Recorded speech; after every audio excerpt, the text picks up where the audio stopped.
Bueno, habiendo definido los conceptos de precarga, poscarga, viendo brevemente algunas de las experiencias de fibra muscular aislada, ahora nos toca un poco hacer la analogía entre cómo esto se puede aplicar a el ventrículo intacto. Entonces,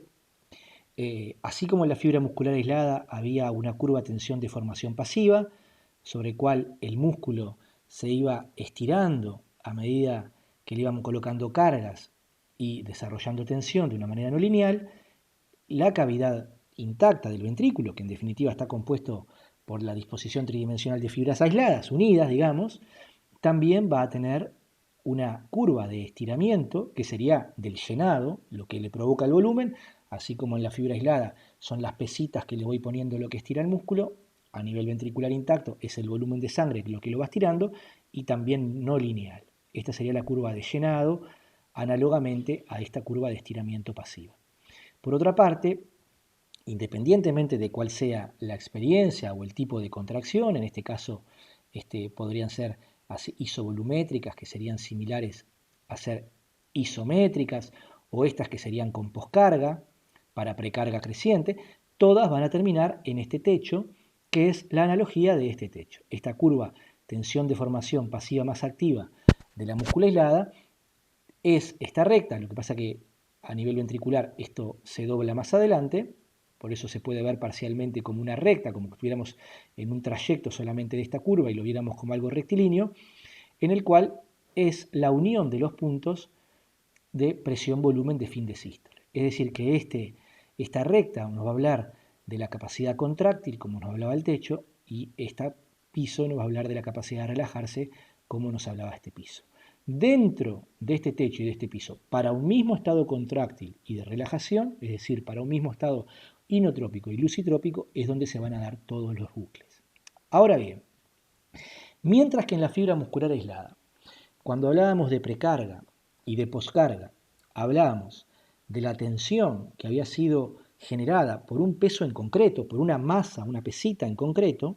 en el cual conocíamos su valor. En el ventrículo, tridimensionalmente, los valores de tensión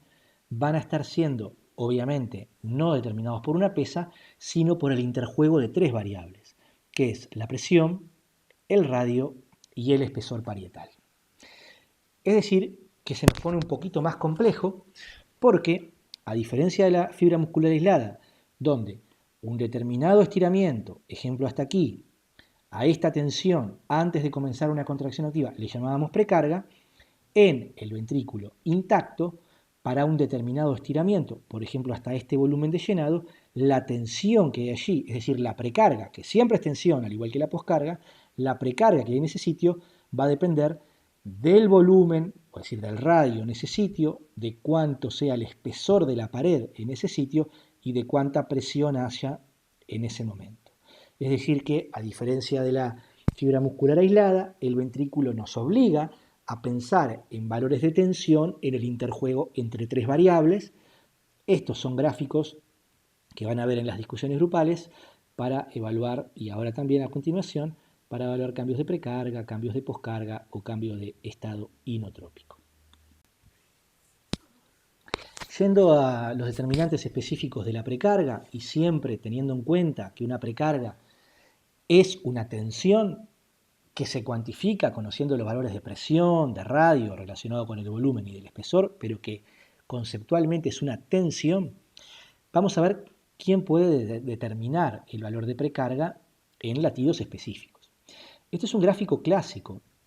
tomado del Bessey-Taylor, donde se muestra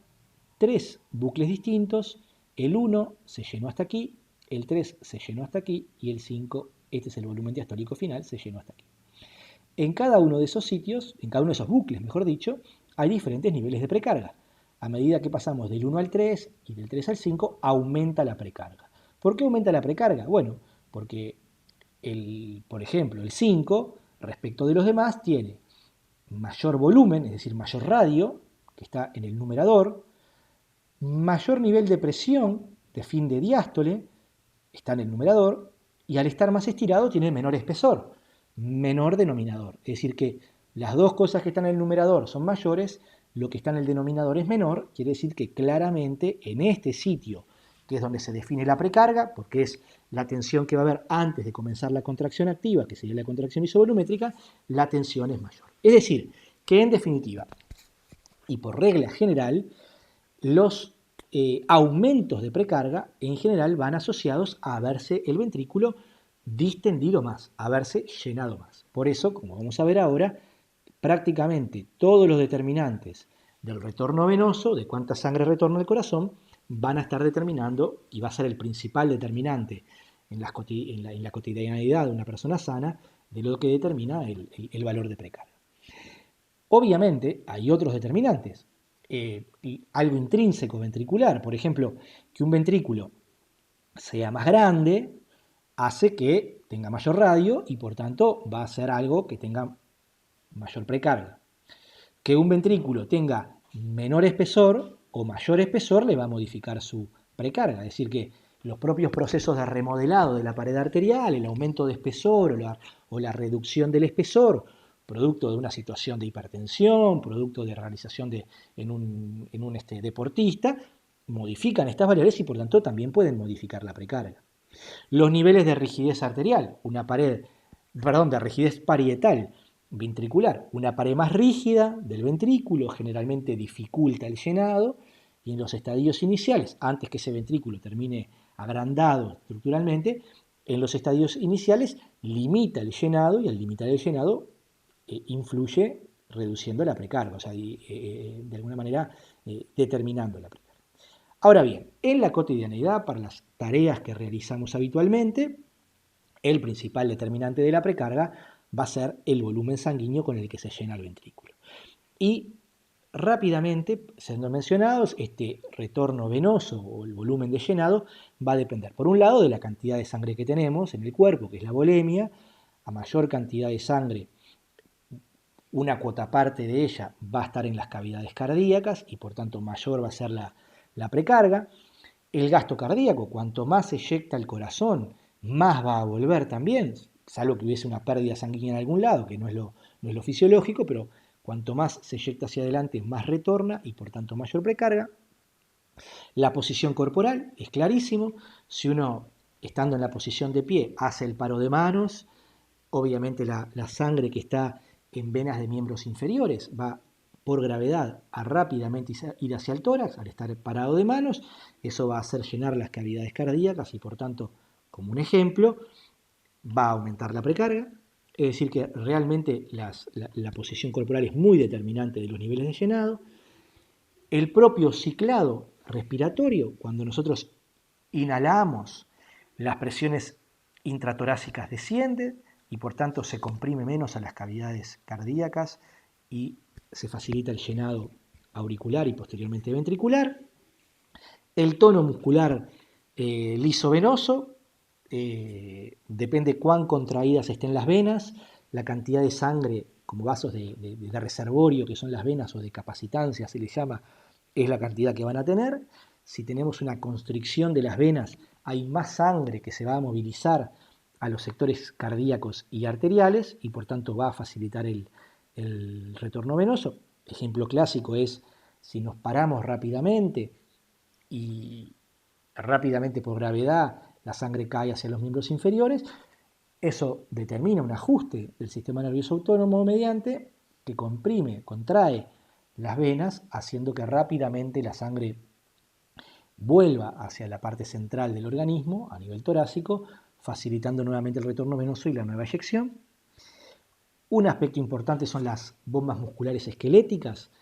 ubicadas en pantorrilla, que al caminar o al hacer ejercicios de contracción y relajación muscular de pantorrilla, se comprime el sistema venoso profundo, facilitando el retorno de la sangre hacia el tórax. La contracción auricular, y como muestra este gráfico, contracción auricular que es fundamental en el ejercicio. Nosotros hemos venido viendo que la contracción auricular contribuye en la etapa final del llenado ventricular. Esa contracción auricular podríamos decir ser prescindible en una situación de reposo, pero cuando fundamentalmente aumenta la frecuencia cardíaca y los ciclos se acortan, y se acorta el tiempo de llenado ventricular, pasa a ser fundamental esa contracción auricular que contribuye con una cuota parte final que cobra relevancia ante frecuencias cardíacas elevadas y por tanto facilita la precarga. Y por otro lado, la propia antiguamente llamada aspiración cardíaca, que como les mencioné, hoy ya es aceptado, incluso por algunos autores redefinido las fases del ciclo cardíaco por ese efecto de succión cardíaca que realmente se generaría al generarse la distorsión ventricular rápida en lo que antes llamábamos la relajación isovolumétrica y que hoy que sería una descompresión rápida y luego un efecto de succión. De alguna manera, estos son los determinantes de que la sangre retorne y al determinar que la sangre retorne, definen el valor de precarga con que nosotros tenemos.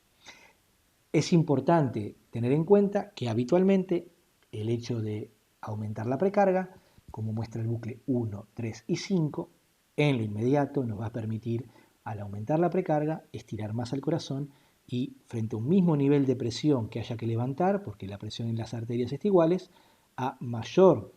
distensión, a mayor llenado, e igual nivel de presión, más va a ser lo que se va a eyectar. Fíjense que a mayor llenado, finalmente mayor es el ancho del bucle que estaba relacionado con el volumen de eyección sistólico o volumen eyectivo. Ahora bien, pasando a la poscarga, pero aún manteniéndonos en esta diapositiva que hablaba de precarga, quisiera adelantarme a mostrarles algo que es lo siguiente. Un ventrículo que se dilata más es un ventrículo con mayor precarga y que para cualquier nivel de presión en la aorta, al elevar la presión, va a poder eyectar más. Ahora, fíjense que el hecho de haber elevado la precarga, que uno lo podría ver como algo altamente beneficioso porque me permite eyectar más y por tanto generar más flujo, qué mejor que eso, uno podría decir, en realidad, indirectamente, también nos mete en un problema, porque para cualquier nivel de presión en la aorta, el hecho de haberme dilatado más, cuando yo alcance ese nivel de presión en la aorta y comience a contraerme y a ese ventrículo lograr eyectar, lo va a posicionar en un mayor valor de tensión durante la eyección. Porque por más que durante la eyección la presión sea la misma, el haber partido de un mayor radio y de un menor espesor, por estar más dilatado, lo hace tener más poscarga ventricular. Es decir, que a diferencia de lo que podemos pensar de que reclutar precarga o de aumentar más el llenado ventricular, como muestra el gráfico, nos permite eyectar más y que sería todo beneficio, aumentar la precarga es, en definitiva, también aumentar la tensión que ese ventrículo va a hacer para poder eyectar. Por eso, como vamos a ver, uno de los determinantes de la poscarga, el que llamamos intrínseco al propio ventrículo, es la propia precarga. Por eso, de alguna manera, apelar a dilatar nuestro ventrículo para eyectar más termina siendo muy beneficioso en el corto plazo, pero no beneficioso en el largo plazo, porque lo vamos a estar haciendo a expensas de eyectar más, pero con un ventrículo que va a tener que desarrollar mayor tensión, mayor esfuerzo en cada una de las eyecciones. Ahora sí, centrados en la diapositiva de poscarga ventricular y sus determinantes, al igual que lo hicimos para precarga, y siempre recordando que los determinantes van a influir sobre la presión, el radio y el espesor, vemos que la poscarga, como habíamos hablado, era la tensión que debía desarrollar el ventrículo para poder eyectar. Entonces, la tensión que cuando elevamos la contracción, la tensión por contracción isovolumétrica, la tensión que haya que desarrollar para poder comenzar a eyectar, a eso le vamos a llamar poscarga. Pero como ya vimos, como la poscarga va a ser una relación entre presión, radio y espesor, la poscarga ventricular o la tensión ventricular durante la eyección va a ir modificándose a medida que eyectamos. A manera de ejemplo, para este primer latido, se alcanza aquí la presión aórtica. En ese momento podríamos calcular la tensión como la presión que hay en ese momento en la aorta, que sería la presión diastólica en la aorta, porque es el momento en que se equipara la presión ventricular con la presión aórtica, recordemos del ciclo cardíaco. Podríamos también conocer el radio ventricular en ese momento y el espesor ventricular en ese momento, y con esos valores calcular la tensión en este sitio. Pero apenas pasan unos milisegundos de haber comenzado a eyectar, ya ahora la presión ha aumentado un poquito, ya eso me modificaría el cálculo de la poscarga, pero también ha bajado el radio porque el corazón ya se ha contraído algo, y también ha aumentado el espesor, porque al estar contrayéndose el espesor aumenta. Es decir, que la poscarga va a ir variando a medida que se eyecta. Cuando uno calcula los valores milisegundo a milisegundo durante toda la eyección y calcula los valores de tensión, obtiene este gráfico que tenemos aquí. En tensión, en volumen, en vez de presión ponemos tensión, habiendo sido calculada así, vemos que para diferentes precargas, como era esperable, al aumentar la precarga, aumentó la poscarga. Lo que veníamos diciendo, que no nos salía gratuito aumentar la precarga. No nos salía gratuito aumentar nuestro llenado ventricular. Pero a su vez, que para cada uno de los latidos normales, no para estos, el máximo valor de tensión es al inicio de la eyección. Es decir, el máximo valor de fuerza o de tensión que debe desarrollar el ventrículo para poder eyectar es precisamente en condiciones normales en el momento en que se abre la válvula aórtica, en este caso, o la pulmonar en el circuito derecho. Habiendo existido la apertura valvular, habiendo el ventrículo superado a la presión en la aórtica, ya lo que le queda es en bajada, podríamos decir, es hacer menos fuerza de la que ya hizo y por tanto generalmente se logra eyectar sin dificultad. Solo en algunos estadios anormales, donde la presión en la aorta está alterada, o con algunas maniobras experimentales, es que podemos hacer que la tensión tuviese que seguir aumentando para poder eyectar. Pero en condiciones fisiológicas, que es el curso que nos une, el máximo valor de poscarga está en el inicio de la eyección. ¿Qué quiere decir esto? Que si en los gráficos de presión-volúmenes habituales tuviésemos que decir ¿dónde se ubica la poscarga? Bueno, la poscarga es la tensión que se desarrolla en toda la eyección. Pero el máximo valor de poscarga se va a ubicar en este sitio o en este sitio, que es donde se da la apertura de la válvula aórtica. Pero ojo, que es el máximo valor de poscarga porque se calcula con 3 variables, pero no es el máximo valor de presión, porque el máximo valor de presión que el ventrículo tiene que desarrollar, como ya sabemos durante el ciclo cardíaco lo vimos en las curvas de Biggers, aumenta primero y luego cae durante la propia eyección. Este gráfico simplemente muestra, también extraído del Bessey-Taylor, como dos ventrículos para misma valor de presión, al tener diferente tamaño de cavidad y un poco diferente espesor, puede verse modificado el nivel de tensión que soportan las paredes. Cuando vamos a la definición de cuáles son los componentes, entonces tenemos un componente intrínseco que era determinado por la propia precarga, que era de alguna manera cuánto se había llenado, es decir, cuál era su radio y cuál era su espesor al final del llenado, porque en definitiva al final del llenado va a ser lo mismo que al inicio de la eyección. Y después tenemos diferentes determinantes o componentes extrínsecos que en la literatura a veces lo llaman como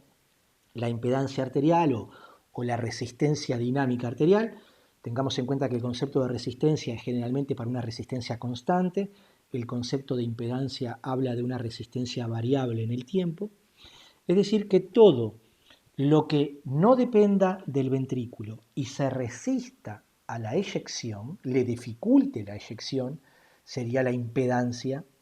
y que va a estar determinado en definitiva por el sistema arterial, que es hacia donde el ventrículo tiene que eyectar. Por esa razón, cuando analizamos los componentes extrínsecos, prácticamente todos van a estar relacionados con lo que pasa en el sistema arterial o vascular. Fíjense que el principal determinante de la poscarga, casi un 80% de la poscarga o de la resistencia a la eyección, es la resistencia vascular periférica, que como ustedes han visto con los compañeros de biofísica, esa resistencia vascular periférica puede modelizarse por la ley de Poiseuille y que es determinada por la viscosidad sanguínea, a mayor viscosidad, mayor resistencia, por el radio y la longitud vascular. Va a estar determinada por el nivel de impedancia en la propia aorta, muy determinado por el nivel de rigidez en el tubo exactamente conectado con el ventrículo y por su diámetro. La impedancia aórtica está determinada básicamente por el área de sección transversal y por la rigidez de la pared aórtica, cuánto le facilite dilatándose la aorta durante la eyección. Después por amplitudes y tiempo de arribo de reflexiones de onda, propiedades mecánicas arteriales, ambas cosas las vamos a ver en el teórico del sistema arterial, y finalmente por la propia inercia de la masa sanguínea. Cuando el ventrículo eyecta, tiene que movilizar sangre para meterla en un tubo que ya tiene sangre, que es la aorta, y por tanto movilizar, digamos, a prepo la sangre hacia adelante. Y eso de por sí tiene un componente inercial que hay que mover a la sangre que ya estaba, lo cual implica también un gasto energético. Aunque, en términos generales, lo fundamental son la resistencia vascular periférica y, como vamos a ver, los determinantes dinámicos que están asociados con las propiedades mecánicas arteriales y con las reflexiones de onda.